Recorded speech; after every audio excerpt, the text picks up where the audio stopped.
जगदीश देवड़ा मुर्दाबाद मुर्दाबाद मुर्दाबाद विजय शाह मुर्दाबाद मुर्दाबाद मुर्दाबाद विजय शाह मुर्दाबाद मुर्दाबाद मुर्दाबाद राष्ट्र विरोधी मुर्दाबाद मुर्दाबाद मुर्दाबाद सेना विरोधी मुर्दाबाद मुर्दाबाद मुर्दाबाद और भारत माता की जय। भारत माता की जय। भारतीय सेना की जय। जिस बेटी पर देश गौरवान्वित महसूस कर रहा है, जिस बेटी ने भारतीय सेना का और भारत का सर ऊंचा करने का काम किया, उसी बेटी को जो है कर्नल सोफिया कुरैशी पर टिप्पणी करते हुए विजय शाह ने किया कि जिन आतंकवादियों ने पहलगाम में हिंदुओं को मौत के घाट उतारा, उन्हीं की बहन ने जो है उनके घर में घुस करके उनकी ऐसी की तैसी किया। विजय शाह ने बड़ा दुस्साहसपूर्ण नीचतापूर्ण जो बयान दिया है, जो हमारी बेटी का मान मर्दन नहीं, भारतीय सेना का मान मर्दन करने का काम है। जिस बेटी पर देश को नाज है, भारतीय सेना को गुरूर है, उस बेटी को आतंकवादियों की बहन बताना यह भारतीय सेना का अपमान है। और जिस बेटी ने दुश्मन की धरती पर जाकर के कर्नल सोफिया कुरैशी हो, जब माफी मांग लिए तो आपने उनका पोस्टर क्यों जलाया? यह कह रहा है कि मैं शर्मिंदा हूँ, लेकिन मंत्री पद से इस्तीफा नहीं दूंगा। और मेरी मांग है, भारतीय जनता पार्टी अगर राष्ट्रवादी पार्टी है तो विजय शाह हो, चाहे जगदीश देवड़ा जो मध्य प्रदेश के उप मुख्यमंत्री हो।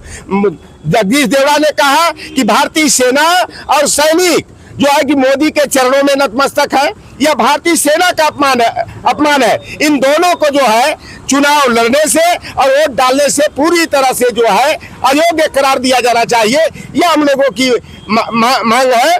और जगदीश देवड़ा ने जो कहा कि भारतीय सेना और सैनिक जो है कि मोदी के चरणों में नतमस्तक है, यह मोदी जी देश के प्रधानमंत्री, जब मनमोहन सिंह देश के प्रधानमंत्री थे तो बार बार टिप्पणी करते थे, नक्सलवादी और आतंकवादी आ कहां से रहे हैं, सेना तुम्हारी, सरकार तुम्हारी, तो इनको विदेशों से फंड कहां से आ रहा है, जबकि बैंक आरबीआई तुम्हारी, बैंक तुम्हारा, और इन नक्सलवादी और आतंकवादियों के यहाँ विदेशों से हथियार कहां आ रहा है। तो आज ये सवाल बनता है कि पहलगाम में जहां 3 लेयर सिक्योरिटी जोन रहा, वहां पर जो है कि आतंकवादी कैसे आए और कैसे ये मालूम हुआ, किस एजेंसी ने बताया कि जो पहलगाम में जो है 26 लोगों को मौत के घाट उतारने का काम किए वह पाकिस्तान के ही थे, मुसलमान ही थे।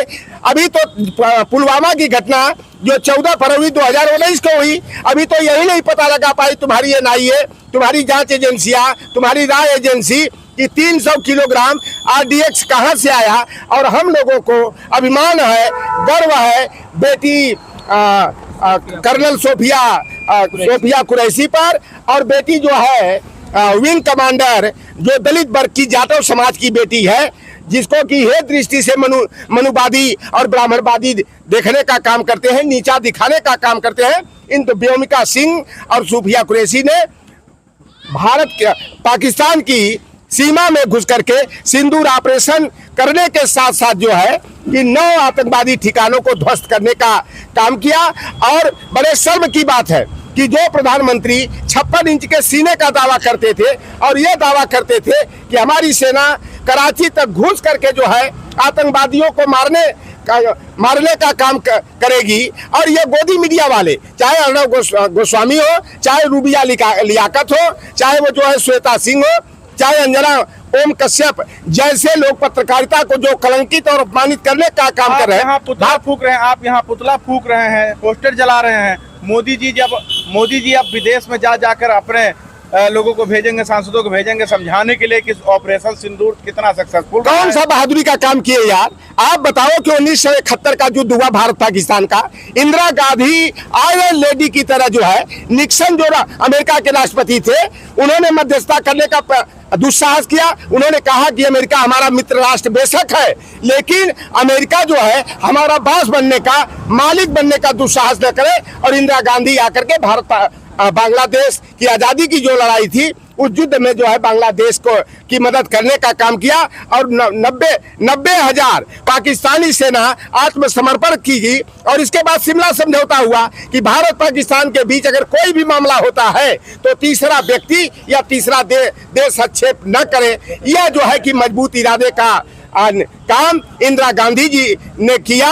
और शिमला समझौते में यह लिखित में जुल्फिकार अली भुट्टो और इंदिरा गांधी के मध्य हुआ कि भारत पाकिस्तान के मध्य भविष्य में कोई मामले आते हैं तो तीसरा व्यक्ति और तीसरा देश हस्तक्षेप नहीं करेगा। और अटल बिहारी वाजपेयी भी शिमला समझौते का सम्मान करते हुए जब कारगिल का युद्ध हुआ उस समय जो है उन्होंने भी कहा कि किसी तीसरे देश की दखलंदाजी को हम स्वीकार नहीं करेंगे। लेकिन लोटन जी आप यहाँ पर पोस्टर जला रहे हैं, भारतीय जनता पार्टी प्रतिनिधित्व मंडल जो है विदेश भेजने की बात कर रही है, लेकिन सबसे बड़ी बात यह है समाजवादी देश की तीसरी पार्टी है, उससे नहीं बुलाया गया, ना उसके सांसदों को फोन किया गया, इस पर आप क्या कहेंगे? देखिए हम लोगों को जाना भी नहीं चाहिए, आखिर क्या वहां पर जाके हम बखान करेंगे देश का? जिस मोदी ने देश की नाक को कटवाने का काम किया, सेना को लांछित और अपमानित करने का काम किया, और बताओ कि कौन सी फायर की घोषणा कौन किया?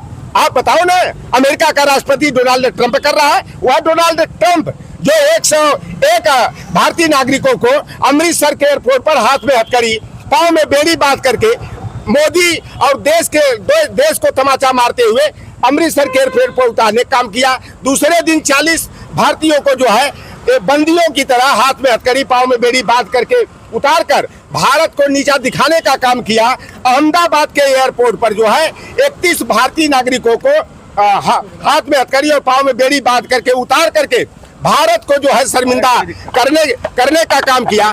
आप बताओ यह सीज फायर की जो घोषणा हुई वह तो डोनाल्ड ट्रंप किया, उसके बाद पाकिस्तान में किया, और इसके बाद भारत के विदेश सचिव ने स्वीकार किया कि सीज फायर हो गया। तो सीज फायर इसमें भारत के तो नीच दिखा दिया गया, अमेरिका की गुलामी मोदी ने स्वीकार कर लिया, देश को अपमानित करने का काम किया। और ये भाजपा वाले कहते थे विदेश में डंका बज रहा है। कहा था आपकी बार ट्रंप सरकार आप भूल गए क्या? उसके बाद क्या ट्रंप ने क्या किया? ट्रंप ने क्या किया? कहा कि भारत और पाकिस्तान दोनों शक्तिशाली देश है, दोनों समृद्धशाली देश है। जो पाकिस्तान भूखों नंगों का देश है उसको जो है भारत से उसकी तुलना करके यहीं पर नीच दिखाने का काम किया गया। और इसमें डोनाल्ड ट्रंप की जीत हुई है और मोदी की जो है ना करारी हार हुई है। और मोदी जी ने जो देश को अपमानित लांछित करने का काम किया। अरे आप ये बताओ, हम लोग तो सदैव से तिरंगे का सम्मान करते हैं, और इन्होंने इनका जो मातृ संगठन आरएसएस है,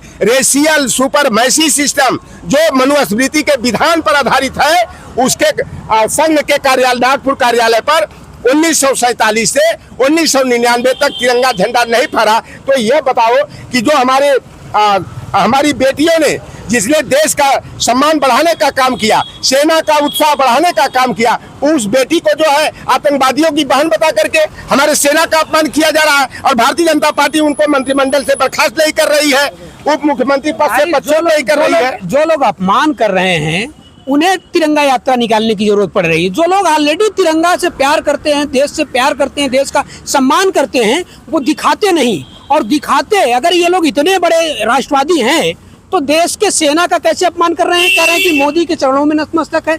दूसरा, आप कह रहे हो ना ट्रंप कर रहे हो, भारत और पाकिस्तान के बीच जो मामले होते हैं द्विपक्षीय मामले हैं। दो पक्ष में तीसरा पक्ष कैसे आके दादागिरी या थानेदारी कर रहा है? कैसे? ये तो मोदी जी को पूरे देश को बताना चाहिए ना कि हमारे और पाकिस्तान के द्विपक्षीय मामले में अमेरिका हस्तक्षेप कैसे कर रहा है। अरे अमेरिका ना हस्तक्षेप करता तो जंग चलती रहती। नहीं तो इसका मतलब आप दोनों लोग असक्षम है।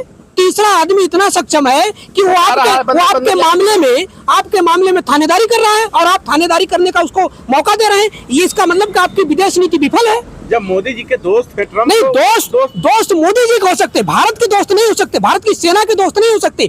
भारत की संप्रभुता को अगर हम ये कहें कि भारत की संप्रभुता को कोई अगर छू रहा है, कोई खंडित कर रहा है, तो ट्रंप खंडित कर रहा है। हमारे उनके भारत और पाकिस्तान के मामले में तीसरा पक्ष कैसे आ गया? मोदी जी को पूरे देश को बताना चाहिए। और तीसरी बात ये कि विदेश मंत्री ये कह रहे हैं कि हमने सिंदूर ऑपरेशन के बारे में पाकिस्तान को बताया था। अभी आज का स्टेटमेंट है, कल का स्टेटमेंट है।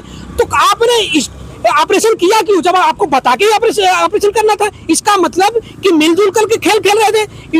विदेश मंत्री का ये वक्तव्य है कि हमने पाकिस्तान को पहले से ये सजेशन बता दिया था कि हम हमला करने वाले हैं। हमला बता के किया जाता है। तो देश के लोग ये जानना चाहते हैं कि आप कर क्या रहे हो। आप एक तरफ कह रहे हो कि हमने बता के किए हैं, दूसरी तरफ आपके द्विपक्षीय मामले में तीसरा देश दादागिरी और थानेदारी कर रहा है, वो आपको और उनके बीच में एक चौकीदार बन के आ रहा है कि हम दोनों को शांत करवा रहे हैं। इसका मतलब हमारी विदेश नीति फेल है, हमारी सुरक्षा फेल है। आप पहलगाम की बात करते हो, कैसे आगे भाई? आप सुरक्षित कहाँ थे? आपने जो सेना ने किया उसके लिए सेना को, पूरे देश को गर्व है सेना पर, लेकिन जो मोदी जी और उनकी पार्टी कर रही है वो सेना का अपमान कर रही है।